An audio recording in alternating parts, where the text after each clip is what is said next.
let's start with that. How do you feel about Q&As? Like, do you get nervous going into there? Do you like being face-to-face right there with the fans? Yeah, I mean, we have sweet fans, so it's nice, you know. Nobody's obnoxious or anything. And it's nice to have a partner in crime like Andrew there, because then you can just bounce off of each other. And I think, you know, you remember things with one another that you might not remember on your own, which is sweet.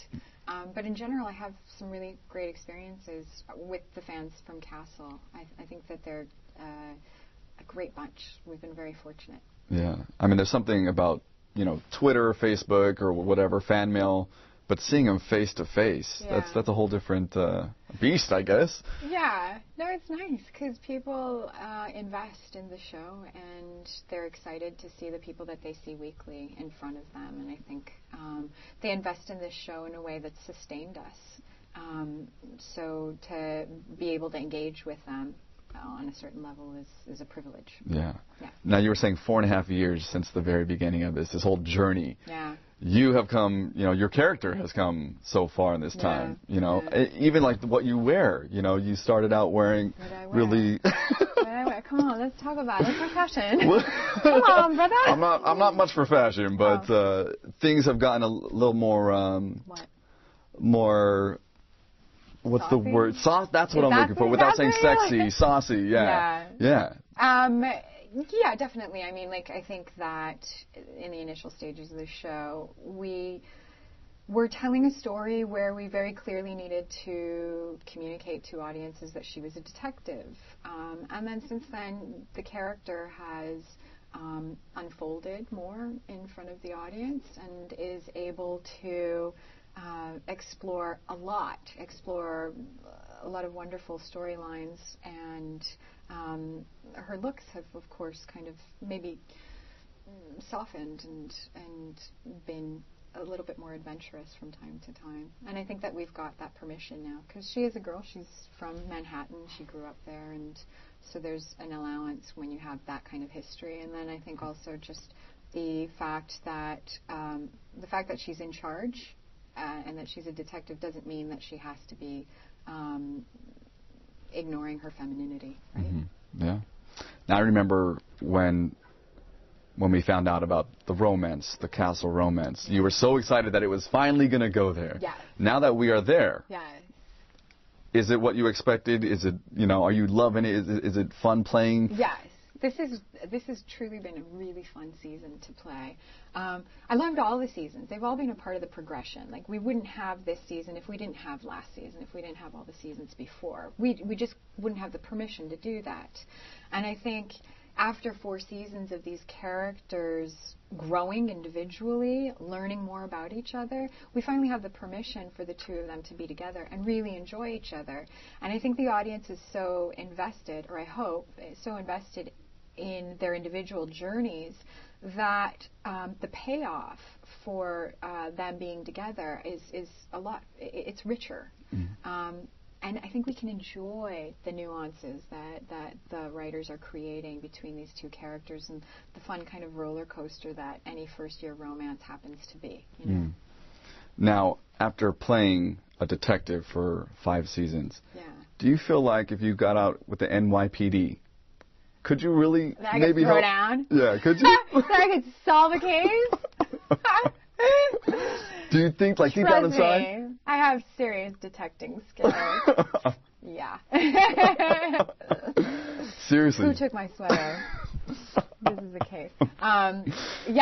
Sure. I could definitely hang with the NYPD. Are you kidding me? Charm and sass, they'd love it.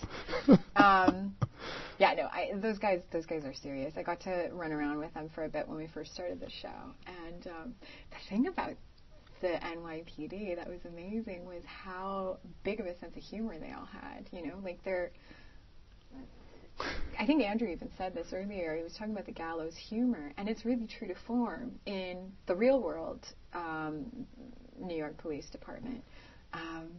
And it was incredible to see. That justified a lot of the stuff that we do on the show, I thought, which is fun. Nice. Mm-hmm. Okay, so the episode we're talking about is this documentary episode where new cameras, not just the regular cameras, are on set. Yes. Intense, or what can we expect?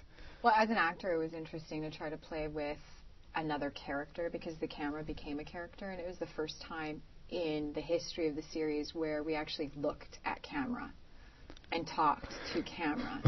And that was really weird because you spend a lot of time avoiding camera. Where's camera? It's over there. Okay, got it. Where's my eye line? Okay, right there. Got it. You know? And this is the first time that we were actually chatting with camera.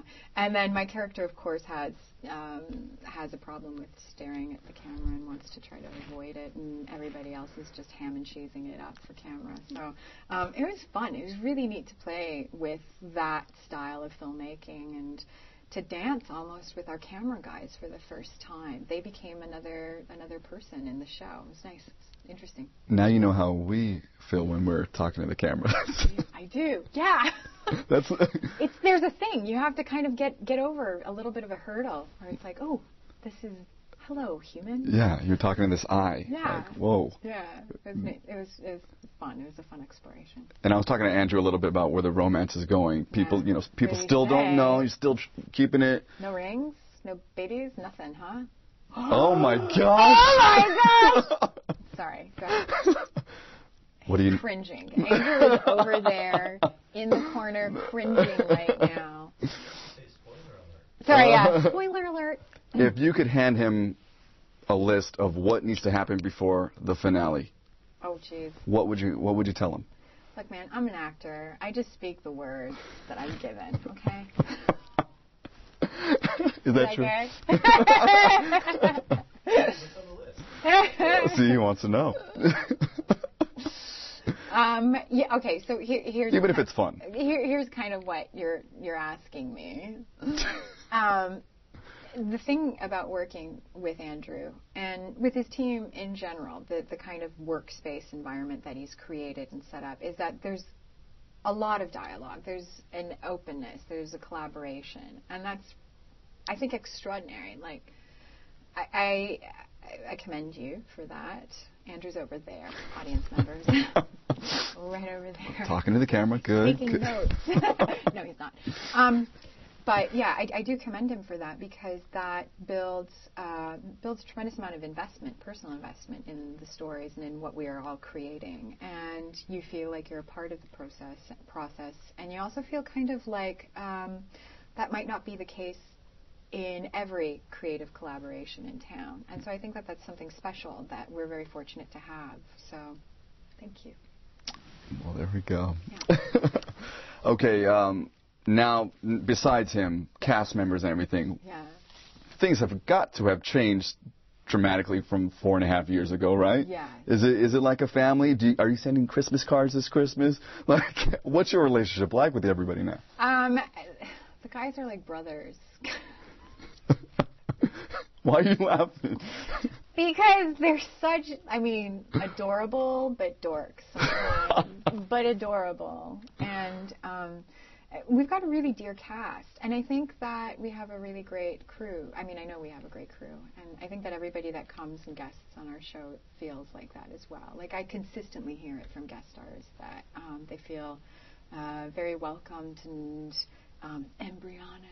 Like, they really can get creative in our space because we're so welcoming and friendly, hopefully. And I think that's an important thing to have when you work the 14 and plus hours that we do, right? You have to enjoy it and find a sense of fun and play. Yeah, especially when you're waking up at 5 in the morning, right? Yes, sir. I'm not a morning girl.